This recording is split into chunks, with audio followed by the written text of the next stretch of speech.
Welcome to Charter California Edition. I'm Brad Pomerance. Our guest, Pete Aguilar, mayor of the city of Redlands, also a candidate for the United States Congress. The primary for that seat will be held in June 2014. And so I want to get a sense from you, sir, about the recent government shutdown. What's your sense of it? How did it impact the Inland Empire, California, and the nation? Well, appreciate being here, Brad. Sure, of course. You know, I think the government shutdown was exactly what a broken Washington, D.C., stands for. Just continued dysfunction, not working for families in the area here, people not being able to work together to accomplish a goal. That's why I'm proud in my work at the city. I mean, this is something that we would never contemplate. If I lost a vote on the Redlands City Council, my recourse wouldn't be to shut down government. That's just not how we act at a local level, and that isn't how we should act at the national level. So the question becomes, you're running as a Democrat, and look, it could be the Democrats take back the House. I mean, that's what people are saying now, but who knows a year from now. But let us presume that the Republicans maintain the majority, and you enter as a freshman Democrat. What will you do to be part of that solution as opposed to kind of the partisan gridlock that we saw as it related to the shutdown? Sure, I think it's a great question. I think I'll continue to work with folks who want to work together on issues. There's a group in Washington, D.C. of elected officials who, under a no labels banner, who work together to accomplish things. You know, that's the type of group, those are the type of individuals that I want to work on, that I want to work with to solve the issues of San Bernardino County. And I have to ask you, if I may, it's a little personal, a little inside baseball, but when you read all the kind of prognostications and all the inside baseball Washington, D.C. reports, the seat that they see as the #1 pickup target for the Democrats is the seat you're running for. That's got to be pretty heady and pretty intimidating and pretty awesome and pretty scary. Well, I think what it tells me is that people are paying attention that Mr. Miller just doesn't represent the incumbent just doesn't represent what's going on out here. He's been absent on a number of the discussions from the government shutdown to immigration. He's just been absent. So I think that people see that and they know that there's vulnerability, and that's where we think we'll have some success. And I want to talk to you about immigration because it's fascinating to me that you have, for example, a Republican caucus in Sacramento sending a resolution to Washington, D.C., calling for immigration reform.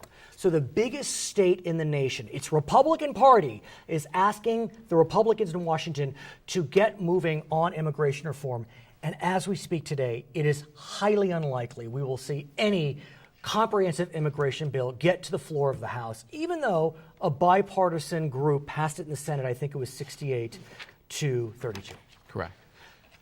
What does that say? I think what it says is the House of Representatives is dysfunctional. As you mentioned, California Republicans, California Republican business leaders, U.S. Chamber of Commerce, folks nationally understand that this is an important issue for our economy and for our communities. 11 million people living in the shadows. We need to resolve this. We need a pathway to citizenship. And unfortunately, the House of Representatives just is bogged down and does not want to address this issue. So let's say you get to Washington, the Republicans are still in the majority. What do you do to push them if that is important to you? I'm making a presumption. I mean, if you believe immigration reform is important, how do you get that bill to the floor?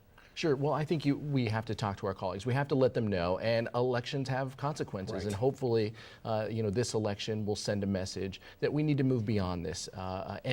Clearly, if the Senate passes a bipartisan measure, it at least deserves an up-down vote in the House of Representatives. I think that would be one of the messages. As you're campaigning, I presume you're walking precincts, talking to folks. Is immigration and the reform of our immigration laws an important issue? Or are other issues on their minds, be it the Affordable Care Act, which I'll ask you about, or jobs economy? Sure, jobs economy is still the primary issue. I mean, in San Bernardino County, close to an 11% unemployment rate, still the city of San Bernardino, close to 15% unemployment. I mean, a third of the city of San Bernardino living in poverty. I mean, those are the issues that we see when we're walking and knocking and talking to community members, and those are going to be the issues of primary importance. But clearly, #2 issue is going to be immigration, and and just ensuring that we solve this issue. Speaking of insuring, let's talk about insurance, Absolutely. which is the Affordable Care Act. It's very interesting as a journalist to kind of watch the coverage on the Affordable Care Act. There's a lot of focus on healthcare.gov, which is the exchange website for 36 states, but not for California. Right. And we're not hearing a lot of national coverage on Covered California, which I think it's fair to say, and I'm just saying it as kind of an observer, has had hiccups, but clearly is doing better than healthcare.gov. Right. I mean, is that what you're hearing on the street? Are folks in Redlands and San Bernardino and Colton, are they able to get to Covered California and sign up? Yes, I mean people who live in the district, live in this area, Right. that navigate their way to Covered California are seeing options, and I think that's the difficulty that they weren't seeing nationally. Right. Is you weren't seeing the site move, and in California, I mean California really took the lead on this issue, No doubt. and they put the resources in. There are things that can be corrected, but I think California is clearly paving the way. So where does California go from here on the question of the Affordable Care Act? Because look, whether you're an opponent or a supporter of the Affordable Care Act, it is here, and if it's to work, we need to see people sign up for, be it healthcare.gov or be it Covered California. And we also need a broad range of people to sign up. It can't just be the sick and infirm. Right. It has to be the young and healthy, like you. Not me, but you. And so what is being done? What can be done to ensure the viability of Covered California, healthcare.gov? Well, we need to talk about the issues that matter to those folks who would sign up. Clearly the people affected by the Affordable Care Act, whether it's young people now covered up to 26, those with pre-existing conditions, as you mentioned, as well as just individuals working, the working poor, who can now take advantage of this service and can sign up and can see the coverages, can have a nice clear way, gold, silver, bronze, Right. to see which coverage is best for them. So clearly education is one of the most important things we can do. What was interesting to me about the question of healthcare.gov or Covered California is when polls are taken of the uninsured, and this is done after October 1st, and they're asked, are you aware of healthcare exchanges? The uninsured are responding 75%. They don't even know what they are. Right. That's troubling. If you look towards the future viability, I mean, Covered California, they're spending $70, $80 million on advertising. And so what is being done? I mean, I've heard of members, both Congressional, Senate, Assembly, holding forums and stuff, but it's almost preaching to the choir. What can be done? What is being done to get the message out? Well, to your point, I mean, we should be able to get the data that matters. So census level data, we should be able to get census level data and go block by block. And that's what should be happening. Right. And if it's not, then, shame on us in government. But we need to continue to get the word out street by street to let people know about the products and the services. What's also interesting to me is there's been a lot of discussion about the exchanges. The exchanges, though, are really for folks, I'm going to say, lower middle class and above. Not a technical term, Right. but I think you know what I'm getting at. For those that are not in that category, lower middle class or above, they are likely eligible for what we know as the Medicaid expansion. Right. I don't hear anything about that, meaning I don't see ads about the Medicaid expansion. I know that if you called Covered California and it winds up you qualify for the Medicaid expansion, you will get referred to your county of origin.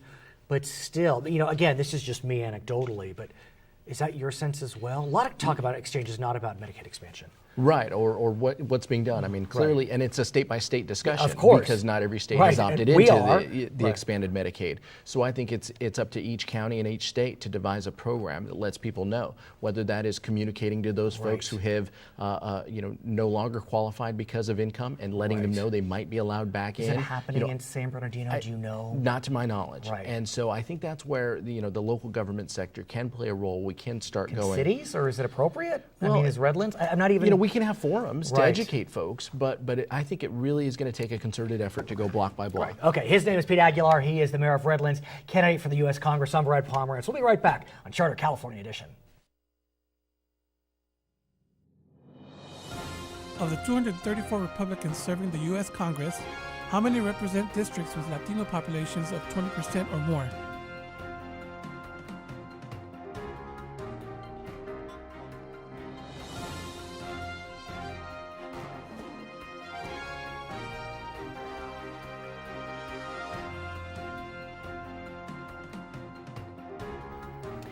Charter California edition. I'm Brad Pomerance. Our guest, Rusty Bailey. He is the mayor of the city of Riverside. And sir, it was pretty stunning to sign on to one of these national websites and see Riverside, although a big city, don't get me wrong, in the news with regard to pit bulls. Both the county and the city have been making national news because of recent ordinances to require the sterilization of pit bulls. What do you make of the national attention being received as a result? You know, I couldn't tell you. Other than pit bulls and animal lovers in general don't want to have the government intruding in on their space and decision-making ability. Right. And so I understand that. But when you look at the national news and what some of the attacks from pit bulls have done to people and kids especially, I think that's what has our city council and our public safety, personnel and animal services concerned. That being said, what the ordinance did is it requires sterilization. It does not ban pit bulls, which one could argue would be appropriate. I mean, some people spoke at city council suggesting such. That's right. That's right. So we didn't take it, that step further, but we do plan on bringing it back and talking about holding owners more accountable, not just pit bull owners, but all dog owners accountable for the behavior of their It's pets. interesting you say that because I had spoken with Mike Gardner recently. He's a member of the Riverside City Council, and I'm sure you've heard the cliche, guns don't kill people, people kill people. Well, one could argue the same with regard to pit bulls. I mean, the pit bull isn't doing the harm. It's really the person that's not wrangling and training the pit bull. Right. So, and setting up fences and other things around their house to prevent them from getting out. So, it seems like it's something that should be considered, the whole notion of liability, and if your animal does harm, should you be held responsible? We had some feedback in that respect as well, and putting a bond on your house of $500,000 in case your animal, does attack. And is that just for pits, or is this an issue? That was an idea. It's from a legal perspective, a lawyer in town that thought that that could be expensive, and some people don't have those resources. What about the cost of sterilization? It can be some money, and so are there resources for assistance? There was one councilman that brought that up, and in the past we have given assistance to seniors and to folks of low income to encourage them to get their licenses and to take their pets to get spayed or neutered. So I'm sure this will apply. That same, Okay, I want to talk to you about some of the things you're doing to keep Riverside safe and beautiful and friendly, and one of them is, Professor Bailey, that you are reading with the mayor. For those that don't know, Mr. Bailey was a high school government professor, and I'm proud to say that he adopted a technique that was used on me when I was a government student. I had the final given to me on the first day of government class in 12th grade and on the last day. That's right. And you did that. It's a great idea. It really is. It's a great tool. It is a great assess, tool. what they learned. So. And I got an 80 and then 100, and then my prom date got an 84, and then she dropped to an 80 for the final. So I'm just saying. Be careful who you go to prom with. Exactly. Is that what you're saying? She's doing great now, though. But let's talk about Read with the Mayor, because it is an innovative program. I know your predecessor had Run with the Mayor. Yeah. No, he walked. Oh, he had walk with the mayor. Oh, you had bike with the mayor. That's what it is. I got walk and bike now. But now read. And we're doing Read with the Mayor Tell me starting this about next that. month. It's just to make sure and encourage people, first of all, to know where their library is. And so we're going to each of the 8 branches of our library system in Riverside, and we're going to set up shop and do a couple books and encourage people to come get their library cards and to come read with the mayor. It's interesting you mentioned libraries in Riverside, because is it Arlanza that has a super 21st century library? What's the newest library? The newest, well, we upgraded Marcy? several of them. Marcy Branch Okay. does. We increased that twofold. Right. And East Side had a cybrary. Right, Cybrary, right. I remember right. former Councilwoman Nancy Hart had spoken about that. So we've got an incredible system, and I compare it to anybody. It's not just a main library system; it's a branch library system that are out in the community, so they can walk to an event at the library as opposed to making everybody come downtown. So that's why I'm getting out to all of the wards and the neighborhoods to encourage reading. If you haven't seen the statistics about third grade reading level, if kids are not reading at the third grade reading level, right, then I think it's close to 80% of them later on don't graduate high school, jail. I mean, that's what I've heard. Right. What I have heard, and it is stunning to me, is that demographers and those in actuarial work, they'll just look at third grade reading scores. That's all they'll do. Yeah, to look at the beds for prison. Exactly. Right? I mean, it's unacceptable, right? How sad. Yeah. How sad. So we got to do something about it. And this is one way that I can bring attention to that and to encourage a behavior that will change those statistics. For those that may not live in the Inland Empire, you should come to the Inland Empire, especially Riverside, because you have a Fox Theater that is rocking. Yeah, Live Nation, House of Blues. And let's talk about taking that. over. Before we talk about Live Nation, House of Blues, what's many say is quite remarkable about the Fox Theater is it really came to life in the middle of a terrible recession. There was something called the Riverside Renaissance. That's right. That somehow you had set aside money, you meaning the city council and the mayor at the time, to engage in this revitalization of the downtown area, and what came of it was Fox Theater. Not many cities can say they invested $1.6 billion during the recession. Right. Over 5 years, from 2007 to 2012, and a little bit into 2013 now. Right. And so the Fox Theater was one of those big investments. The Right. Convention Center is coming online this next year as well. Right. One of those investments that we think are going to return investment to the city because of the economic engine that they are. And so tell us about Live Nation for those that don't know. Who are they, and more importantly, who can we see? Live Nation is the #1 entertainment company in the world. They own the House of Blues, Ticketmaster, and they have now, we've contracted with them to take over the operations of both the Fox Theater, the historic Fox Theater in downtown Riverside, and the Municipal Auditorium. They each have about a 1,600 seat capacity, and so they're going to use them in different ways and to try to connect to our college, university students that we have here, 50,000 of them in Riverside. And so that's, I think, going to be a great way for them to come downtown and see what we have to offer. Speaking of university, I don't think we've spoken since UCR Medical opened. I believe you were at the white coat ceremony? The white coat ceremony. Sir, we've known each other for 4 or 5 years, and we spoke about the dream of having a medical school at UC Riverside, and miraculously the dream came true. Riverside, with its dearth of doctors, primary care physicians, and just by the sheer force of will, Dean Olds pushed so hard. The 2 new members of the legislature, Richard Roth, Jose Medina, I know you were instrumental in somehow getting the state to pony up funds. Tell me about that coat day, what is it called again? The white coat day. coat ceremony. Yeah, and what that is and what it means. Yeah, well, again, we got to thank Senator Roth and Assemblyman Medina and Dr. Olds for bringing this school to fruition in Riverside, and it's going to connect across boundaries throughout the county. It's the first public in 40 years. Right, in 40 years. Yeah. And I want to get a sense, and it's particularly, one could argue, apropos that it opens now as the Affordable Care Act is moving into play. Because as you know, what the goal of the Affordable Care Act is that people see more primary care physicians as their front line. And the problem in the Inland Empire specifically is a lack. Half as many as we need. Exactly. And I know that Dean Olds is specifically looking, as he looks at his residency programs, primary care is one of the 6. Yeah. And so talk to me about that and why it was so important. I love the intent of the School of Medicine to try to keep those doctors local. And so they've actually set aside a certain number, I think it's either 25 out of 50. 25 out of 50, that for freshman class, first class, from this area. And so that leads to them probably staying in this area and opening up their shop, opening up their doctor's office, which equates typically to $1 million economic engine each year because of the supply chain and hiring that they do. They're a small business, and so not only are they economic engine, but they are a health engine for our city and our region. And speaking of business, how's Riverside doing? We're on the other side of the recession.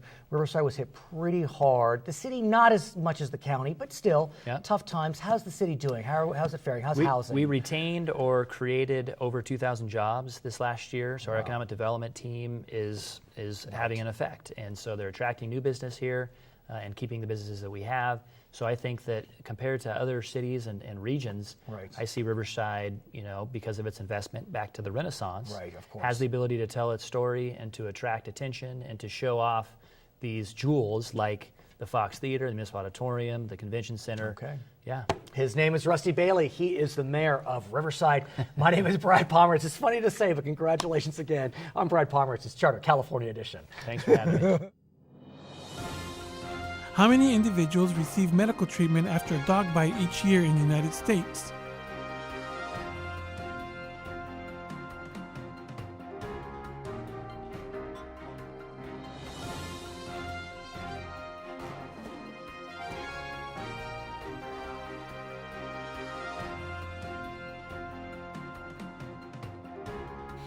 Welcome back. It's Charter California Edition. I'm Brad Pomerance. Our guest, Ben Johnson. He's a trustee with the Alvord Unified School District, also a candidate for the Community College District in Riverside. That election will be held in 2014.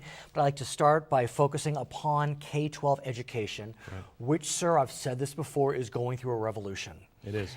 We now are seeing the adoption of Common Core standards, and California is in the forefront of this adoption. Talk to us about what is Common Core and how it impacts students. Well, I think for years we've been talking about how do we improve education. Right. We've seen the United States kind of rank 14th when you compare us to our closest industrial neighbors. Right. We're behind South Korea, Finland. Right. Especially in math science. Exactly. And so I think it's time we do something differently. We've kind of done this teaching, I hate to say it, but teaching to the test. Right. And so Common Core focuses on how do we compare against those top neighbors. How do we compare from state to state? And are students ready for when they enter the workforce? And our remediation rates are pretty bad too. And when you talk about state to state, with Common Core and its adoption by 45 states, Correct. we should be comparing equally. Because right now, you think about the tri-state area, New York, Connecticut, New Jersey, I mean, Correct. their students do extremely well. California's troubled, but if we all have, but if we now all have the same standards, at least 45 states, we should be seeing similar outcomes. I think so. I think the nice thing about it is that the argument that things are so different in California to the rest of the country really should no longer be an issue. Right. And I'm really a big proponent of local control, and I know there's a disconnect sometimes with the federal government coming up with these Common Core standards. Right. But I've heard the phrase used, it's not common. I mean, there's high expectations. We need our students to start thinking more critically. Well, it's interesting you mentioned local control. While the national revolution is going on in terms of Common Core, we have a state revolution with what's called the local control funding formula. Absolutely. And what that does is it decreases the amount of categoricals which districts must adopt and spend money upon, and gives more discretion to local school districts. So it's almost paradoxical because you have Common Core setting standards nationally, but then you have local control giving you more discretion, or is it not? I think it probably is a little bit, but I'm pleased that and again, I said I'm not a real big proponent of the federal government kind of telling us what to do at the local level, but for this thing about what every child should know and what teachers should know and how parents can help them should be consistent across our country. And then when you get to how do you spend and allocate those dollars, well, our board knows typically what's best for our students in Alvord than what someone does up in Sacramento. You also mentioned the federal government, and as you know, California has said that it is going to adopt Common Core-like standardized tests in spring. Right. In the spring. But what does that mean? That means that because these are new tests, they are just being kind of incubated, that the state has decided that they will not report the scores of those tests. Which is great. Bold. Well, very bold, but that begs a couple questions. The federal government requires test scores in order for certain federal funding, and so we know the Department of Education Chief Arne Duncan has said, you know, he kind of pulled back, but was threatening. I was going to say, he did pull back. Yeah, pulled back a bit, was threatening the withholding of funds. And now he's talking about maybe there's a waiver possibility. Right. And I think Torkelson did a great job of standing up for California and saying, you know, we need to do what's best. And we're not Rhode Island or some of the smaller states. We're more complex, so it's going to take us a little bit longer to make that happen. But here's the question. I mean, if you happen to have a kid in public school right now, you know, they're part of this revolution, and I mean, it's almost as if they're the guinea pigs. And, you know, in some ways it's exciting, but in other ways it's scary. It's scary, but I think about where we are now, and I think those kids that are first going to experience are probably going to have some challenges. But, you know, I think the numbers are as high as 60% of students that enter into community college aren't even ready. And then they have to take remediation courses, which I was talking to a young lady the other day, and she said for her to get through, she was an EL student at the community college, and it's going to take her 2 years just to get through the English portion of her classes because she needs that many classes to catch up. But shouldn't LCFF help with that? Because as you know, money is being dedicated specifically, additional funds for those English language learners, economically disadvantaged foster kids. Yes. Is Alvord a district that has a high number of those and therefore will get these extra funds? Yes, on all three areas. I mean, Really? we have high percentage of foster children, and our EL population is the high 70s. I mean, we Oh, wow. I and our didn't realize. economic free and reduced lunch numbers have gone up. I think it's up to 82% now of free and reduced lunch. Really? It's So, and Alvord covers parts of Riverside City. a little bit of the county and a little bit of Corona. I mean, so we're impacted by all three of those things. So as far as having discretionary dollars and hopefully more dollars to do creative programs to address those issues, and we're lucky we have a new superintendent who was in San Diego and has had some of those experiences in his community as well. What about the technology side? Because for Common Core to be successful, it really relies upon the adoption of 21st century technology. And I mean, but in some ways, I'm not so concerned about the kids. It's the teachers. True. I mean, you know, I'm not even sure how to work an iPad that well. So, you know, it begs the question, are teachers going to be prepared for the 21st century technology of Common Core? I think two things. I think we are somewhat prepared from a planning perspective, but we need definitely more staff development. Simple thing like even our Wi-Fi. We have Wi-Fi in most of our schools in our district for our use now, but we're not ready for when everybody's using Wi-Fi. So we have to change that. Maybe Charter can help you with that. That would be wonderful. Because you know what happened in LA Right. with they did all this technology and they weren't ready for it. And so for us, it's really about making sure we look at every possibility. But I think part of what we're doing, and we talk to teachers, not just the technology, but everything that they have to do as far as preparation, because they're excited about it, the ones I've talked to, but they're just a little cautious about what does it mean to them and how do they implement it in their classrooms with their students. The governor has appropriated, with the assent of the legislature, $1.25 billion for Common Core training. Is the money flowing down yet? I think it's kind of like we're being told we have it. Right. We haven't actually received it as far as I know. But is yet. the training starting? Our training planning is starting. Oh my. Yeah, so we're still, you know, I think like with most districts, we're in the process of doing it. We should have most of our planning started by early next year. If we can, let's shift to community colleges, since you're looking Sure. to join the Riverside Community College District. What's interesting about K12 versus K14 or 13-14 is that the governor clearly has a soft spot in his heart for K12. When Prop 30 passed, money was dedicated specifically to K12, not to 13 and 14, which is community colleges. And as the economy is improving and as Proposition 30 monies are coming in, what's being fully restored? K12 funding. Correct. To pre-recession levels, not community colleges. Yeah. And so talk to us about that tension that is endemic in K12 versus community colleges. I think, for lack of better words, you know, community college typically doesn't get what it deserves Right. when you talk about what it does for the community. I mean, it is the lead spot for workforce development in our communities. And I think the one thing about even K-12 is we didn't get new money. It just kind of stopped from taking away. But they're looking for restoration. You know, you mentioned workforce development. I'm not sure if you heard about this, but I was reading recently that the chancellor of the California Community College District is looking to study whether community colleges should be able to adopt four-year degrees. Yeah, Cynthia, sorry? Not even RCC, but I'm talking about okay. yeah, Bryce Harris, I think is his name. I heard that. I don't know where that stands, Right. but you're the second person that's brought that up. What do you think? I mean, I don't mean to put you on the spot, but what an interesting. I guess 21 states have a version of it. They do. I think Massachusetts Yeah, might be Michigan, one. I think recently adopted. I think anything that we can do, whether it's a middle college program at our high schools, to accelerate that process, because what usually holds our students back is finances. Right. And a community college is about $1,000 a year. Our CSU is about 6,000, yeah. 7,000, and 16,000 for Right. UC. I mean, I think when I went to UC Irvine, it was. Oh, forget it. It was like, Forget yeah, it was a it, yeah. bucket. It was a A bucket happy and a half, meal. right. It was a happy meal, so it was a Exactly. lot cheaper. Anything that we can do to help our students get through the process Right. and using our community colleges for that, I think is a great option for us. At the same time, what about the vision of the community college district, the mission, which is, you know, kind of 2-year to matriculate to 4-year? Well, I think it serves two purposes. I mean, maybe multiple purposes right now. I think our community college does that process, but it also holds a process for workforce development. And then it also has a process for those people that just want to expand their understanding of a particular subject. His name is Ben Johnson. He is a trustee with the Alvord Unified School District, also a candidate for Riverside Community College District. I'm Brad Pomerance. It's Charter, California Edition.